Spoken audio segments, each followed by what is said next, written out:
Assalamualaikum warahmatullahi wabarakatuh. Halo teman-teman, perkenalkan kami dari kelompok 2. Dalam waktu beberapa menit ke depan, kami akan menjelaskan tentang dasar-dasar anatomi, istilah-istilahnya, dan juga beberapa sistem anatomi. Adapun anggota kelompok kami, Ahyat, Syaima, Tadkirah, Anggun, Nisa, Asyifa, Amilda, dan Inayah. Nah, agar ilmu dan pemahaman teman-teman semua lebih optimal, mari kita duduk dengan posisi tegak dan baik terlebih dahulu. Oke, langsung saja kita mulai. Stay tune. Sebelum kita mengenal lebih dalam apa itu istilah dari anatomi, terlebih dahulu saya akan menjelaskan apa itu anatomi dan fisiologi. Anatomi adalah ilmu yang mempelajari struktur dan fungsi tubuh manusia. Anatomi terdiri dari dua kata, yaitu ana yang berarti bagian dan tomi yang berarti iris atau potong. Jadi secara umum anatomi adalah ilmu yang mempelajari bentuk dan susunan tubuh baik secara keseluruhan maupun bagian-bagian serta hubungan alat tubuh yang satu dengan yang lain. Selanjutnya fisiologi. Fisiologi adalah ilmu yang mempelajari faal atau pekerjaan dari tiap-tiap jaringan tubuh atau bagian dari alat-alat tubuh dan sebagainya. Fisiologi juga terdiri dari dua kata, yaitu fisis yang berarti alam dan logos yang berarti ilmu pengetahuan. Selanjutnya adalah posisi anatomi. Posisi anatomi merupakan posisi yang telah disepakati oleh seluruh pakar yang ada di dunia untuk memudahkan kita dalam memahami anatomi itu sendiri. Nah, adapun posisi anatomi yang diperagakan oleh teman saya yaitu berdiri dengan tegak, dengan kepala, kedua mata dan jari kaki menghadap ke depan. Kedua tangan di sisi tubuh dengan telapak tangan terbuka, dan kedua kaki merapat dan mengarah ke depan.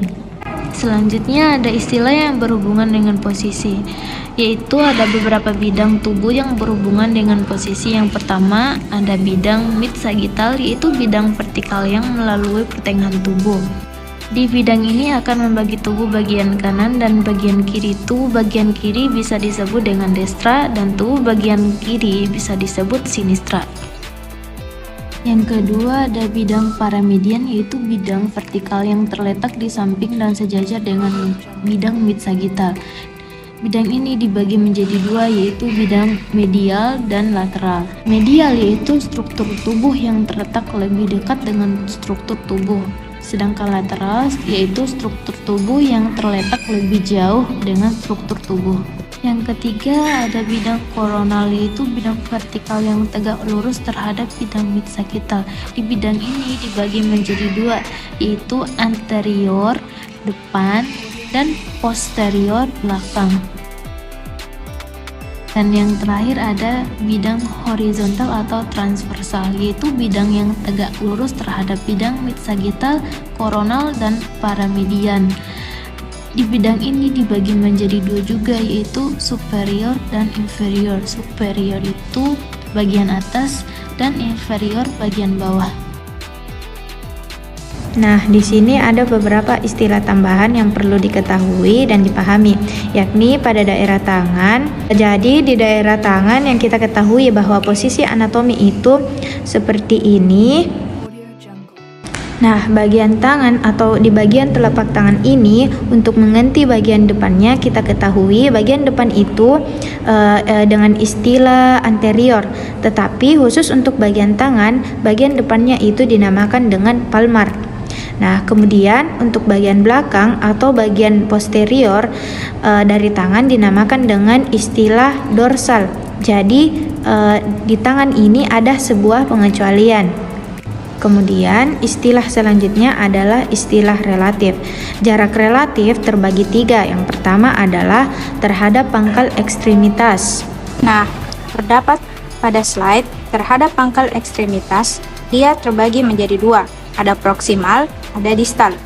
Proksimal adalah posisi struktur tubuh yang lebih mendekati terhadap pangkal ekstremitas. Sebagai contohnya adalah lengan atas. Nah, lengan atas ini terletak lebih proksimal dibandingkan dengan telapak tangan. Mengapa? Karena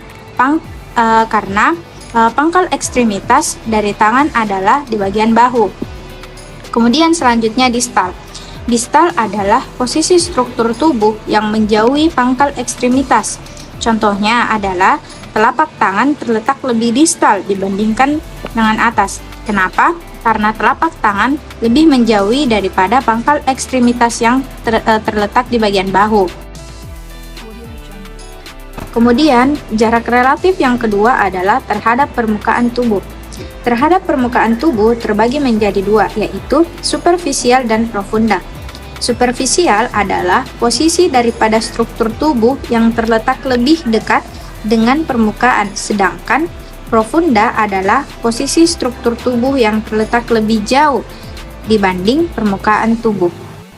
Selanjutnya adalah jarak relatif yang ketiga, yaitu terhadap pusat organ atau rongga tubuh. Terhadap pusat organ atau rongga tubuh ini terbagi menjadi dua juga, yaitu interna dan eksterna. Interna adalah posisi struktur tubuh yang terletak di dalam tubuh. Nah, sedangkan eksterna adalah yang terletak di luar pusat organ atau rongga tubuh. Kemudian, yang terakhir adalah istilah ipsilateral dan kontralateral. Ipsilateral adalah bagian-bagian tubuh yang terletak pada sisi yang sama. Sebagai contoh, tangan kanan ipsilateral dengan kaki kanan karena terletak pada sisi yang sama. Sedangkan kontralateral adalah bagian-bagian tubuh yang berbeda sisi atau berbeda arah. Sebagai contoh adalah tangan kanan kontralateral dengan kaki kiri. Fleksi dan ekstensi. Fleksi merupakan gerakan menekuk yang terjadi pada bidang sagital, sedangkan ekstensi merupakan gerakan meluruskan sendi. Gerakan fleksi dan ekstensi merupakan dua hal yang berlawanan. Fleksi gerakan menekuk, sedangkan ekstensi gerakan meluruskan sendi. Gerakan fleksi dan ekstensi ini terjadi pada sendi siku dan lutut. Jadi, ketika siku atau lutut ditekuk, itu disebut gerakan fleksi. Sedangkan saat siku atau lutut diluruskan, itu disebut gerakan ekstensi. Selanjutnya, abduksi dan aduksi. Abduksi merupakan gerakan yang menjauhi sumbu tengah tubuh. Seperti yang sudah dijelaskan di awal, bahwa sumbu tengah tubuh adalah bidang mid-sagital. Maka gerakan abduksi adalah gerakan yang menjauhi bidang mid-sagital. Sedangkan aduksi merupakan gerakan yang mendekati sumbu tubuh. Sirkumduksi merupakan kombinasi antara gerakan fleksi, ekstensi, abduksi, dan adupsi. Gerakan rotasi adalah gerakan tubuh sepanjang sumbu panjangnya. Gerakan rotasi terbagi menjadi dua, yaitu gerakan rotasi medial dan gerakan rotasi lateral. Gerakan rotasi medial adalah gerakan rotasi yang ke arah medial tubuh, bisa kita lihat pada gambar. Gerakan rotasi lateral adalah gerakan rotasi yang menuju lateral tubuh, bisa kita lihat pada gambar. Pronasi lengan bawah adalah gerakan rotasi medial yang sedemikian rupa sehingga telapak tangan berada di posterior. Nah, kita lihat pada gambar yang ditampilkan. Pronasi lengan bawah yaitu telapak tangan yang menghadap ke bawah. Begitupun supinasi lengan bawah adalah kebalikan dari pronasi lengan bawah. Dilihat seperti gambar, tangan menghadap ke atas atau anterior. Gerakan inversi adalah gerakan kaki yang menghadap ke arah medial. Dilihat dari gambar yang ditampilkan, inversi gerakan kaki yang menuju ke arah medial. Begitupun eversi, kebalikan dari inversi, yaitu gerakan kaki sehingga telapak kaki menghadap ke arah lateral. Bisa kita lihat pada gambar yang ditampilkan. Baik, di sini saya akan menjelaskan tentang anatomi kerangka tubuh manusia. Definisi dari kerangka tubuh manusia adalah kerangka adalah struktur kesatuan besar dalam tubuh manusia berfungsi sebagai alat gerak sekaligus penopang tubuh. Rangka juga terbagi atas 3 bagian, yaitu rangka kepala, rangka badan, dan rangka anggota gerak. Yang pertama, rangka kepala. Rangka kepala terdiri atas beberapa bagian, yaitu tulang ubun-ubun, tulang kepala, tulang pelipis, tulang mata, tulang hidung, tulang pipi, tulang rahang atas, dan tulang rahang bawah. Kemudian yang kedua ada rangka badan. Rangka badan terdiri atas beberapa bagian yaitu tulang leher, tulang selangka, tulang pelikat, tulang dada, tulang rusuk, tulang belakang, dan tulang lengan panggul. Yang ketiga ada rangka anggota gerak. Rangka anggota gerak terbagi atas dua bagian yaitu rangka tangan dan rangka kaki. Rangka tangan yaitu ada tulang pangkal lengan, tulang lengan atas, tulang hasta, tulang pengupil, tulang pergelangan tangan, tulang telapak tangan, dan tulang jari-jari tangan. Nah, kemudian yang terakhir ada rangka kaki. Rangka kaki terdiri atas tulang paha, tulang tempurung lutut, tulang kering, tulang betis, tulang pergelangan kaki, tulang telapak kaki, dan tulang jari-jari kaki. Oke, di sini saya akan menjelaskan tentang sistem pernafasan. Sistem pernafasan adalah sekumpulan organ yang terlibat dalam proses pertukaran oksigen dan karbon dioksida.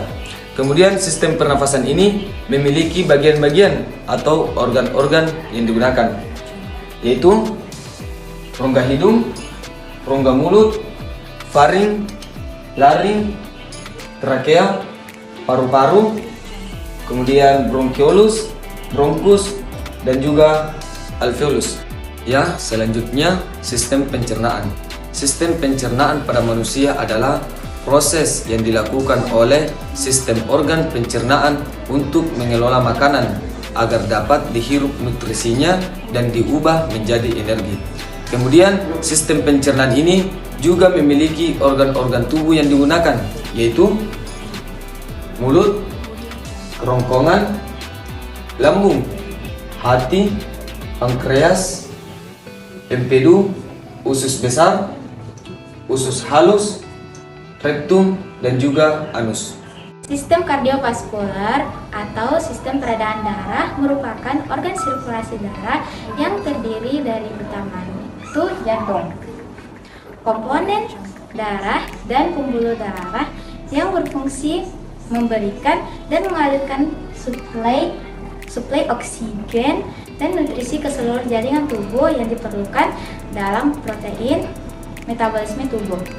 Adapun anatomi dari sistem kardiovaskular ialah terdiri dari arteri pulmonari, vena pulmonari, atrium kanan, atrium kiri, dan ventrikel kanan, ventrikel kiri, yang terakhir vena cava. Nah, itulah tadi penjelasan dari kelompok kami. Semoga teman-teman dapat memahami. Kami pamit. Sekian dan terima kasih. Wassalamualaikum warahmatullahi wabarakatuh.